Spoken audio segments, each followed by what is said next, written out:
A Boca Enorme, de José Gomes Ferreira. Lido por André Levi.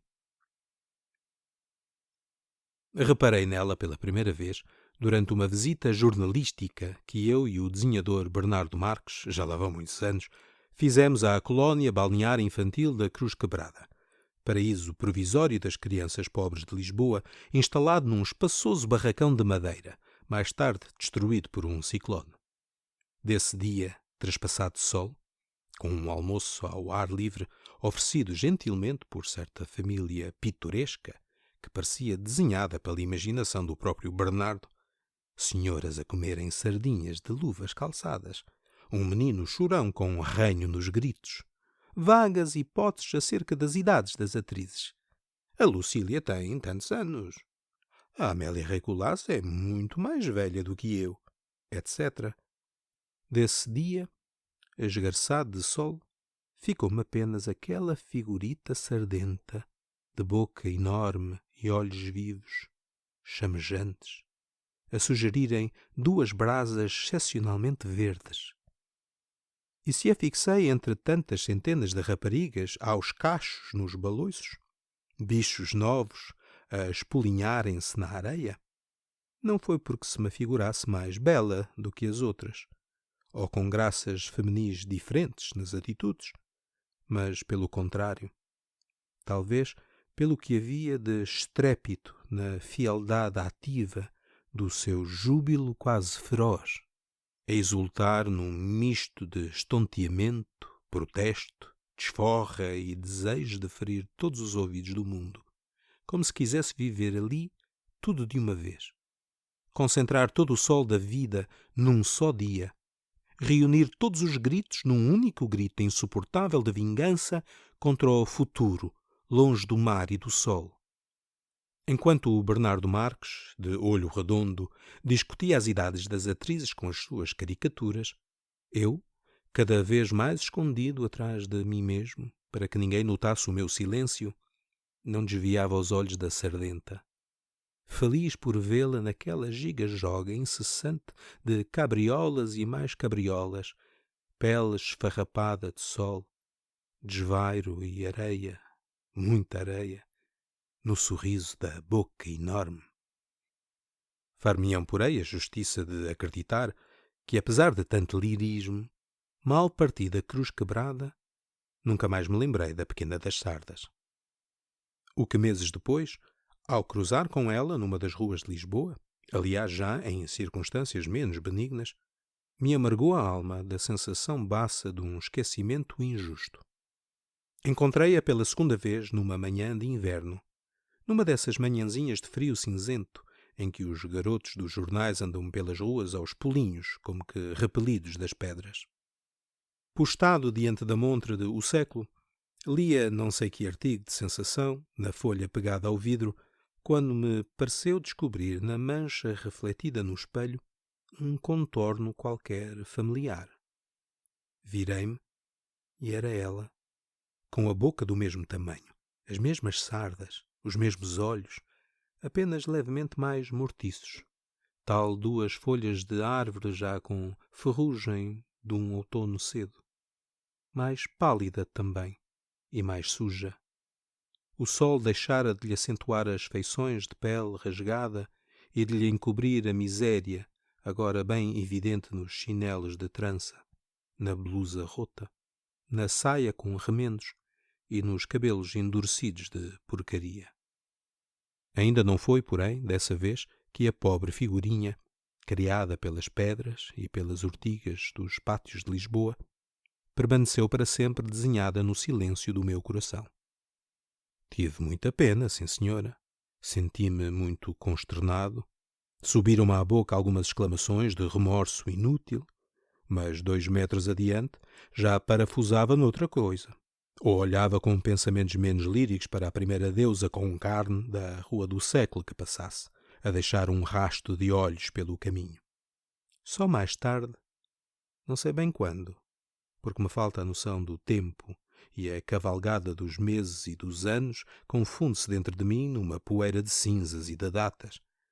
Só mais tarde, ao topar com ela a vender papel de carta na travessa de São Domingos, lhe concedi a honra definitiva de não tornar a esquecê-la e de consentir que penetrasse na minha alma. Ainda assim agarrada a essa pergunta que durante todo o dia me atormentou como um cilício. Papel de carta. Pois pode matar-se a fome a vender papel de carta. Seja como for, desde essa ocasião, a pequena sardenta da Cruz Quebrada passou a usar o nome de Boca Enorme e a pertencer ao meu rebanho. Sim, ao meu rebanho, deixem-me ser cínico. Como teimo em designar esse conjunto de desgraçados que há anos coleciono para me entreter e pelos quais velo como uma espécie de enviado indiferente do destino, sem que as vítimas nem por sombras suspeitem da curiosidade gratuita da minha vigilância. São muitos, e das mais desvairadas origens e condições. Mendigos, prostitutas, velhorros, músicos ambulantes, criadas, trapeiros e até aquela menina com cara de musgo, a envelhecer desde a infância no seu rés do chão à espera de um homem que lhe sorria. Por via de regra, ignoro como se chamam e onde moram. Tampouco lhes falo ou os procuro. Deixo ao acaso o engendrar dos nossos encontros. Mas juro-vos que me encantam as pequenas felicidades de alguns e me entristece com as desgraças de todos, com uma dor que dói o menos possível, claro. Bravo, uma farpela nova. Aquele, coitado, ainda não arranjou emprego. Esta, cada vez mais velha, de malinha e cara besuntada de pós de dentes cor-de-rosa, quem a deseja ainda? Uns assim, outros assado. Volta e meia, um velhote dobra uma esquina e nunca mais aparece. Adeus. Triunfos. Aquela franganota anda agora bem arriada. Vitórias. A da franja regenerou-se. Declínios. A criada do terceiro andar empenhou o cordão. Desavenças, lameiros, declives, malogros, coxos, pedintes e o resvalar igual de todos para o abismo comum do nunca mais. Eis o rebanho para onde entrou a Boca Enorme, a vender papel de carta mais barato, a 5 tostões para acabar.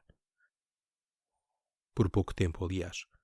Não tardou a mudar de negócio.